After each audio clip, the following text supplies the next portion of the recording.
John Gotti naît en 1940 à New York, dans une famille très pauvre de 13 enfants. Il grandit à Brooklyn, dans les quartiers les plus durs, là où les seuls modèles de réussite sont les membres de la mafia italienne.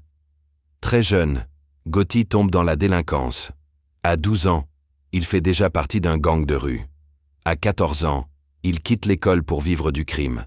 Vol, extorsion, cambriolage. Dans les années 1960, il rejoint la famille Gambino, l'une des 5 grandes familles mafieuses de New York. Grâce à son tempérament explosif, sa loyauté et surtout sa capacité à faire le sale boulot, Gotti se fait remarquer. Il devient un homme de main redouté, notamment après avoir participé au meurtre du gangster James McBratney, ce qui lui vaudra une première entrée en prison. À sa sortie, Gotti grimpe encore les échelons.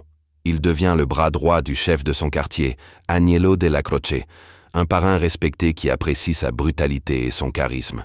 Mais Gotti a une ambition immense et un problème. Le patron de toute la famille Gambino, Paul Castellano. Castellano déteste la violence et veut rendre la mafia corporate. Gotti, lui, veut rester un gangster de rue, puissant et craint.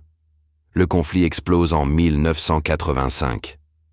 Gotti organise l'assassinat de Castellano et de son bras droit Thomas Bilotti devant un restaurant à Manhattan.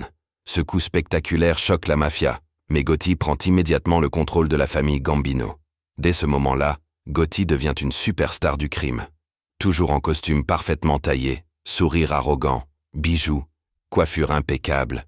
Les médias le surnomment The Dapper Don, le parrain élégant. Mais un autre surnom arrive vite, The Teflon Don, parce que toutes les accusations glissent sur lui.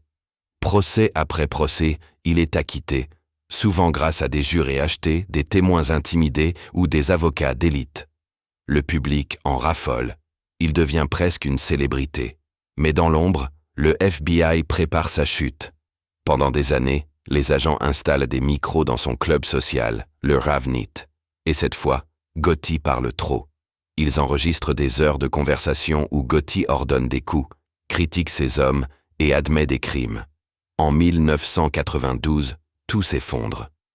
Son bras droit, Sammy The Ball Gravano, décide de trahir et de témoigner contre lui pour éviter la prison à vie.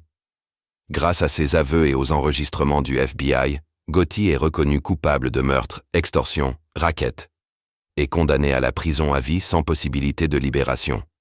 Il meurt en 2002 dans une prison fédérale à 61 ans, après avoir passé une décennie derrière les barreaux. John Gotti restera comme le dernier grand parrain médiatique, un mélange de pouvoir, d'ego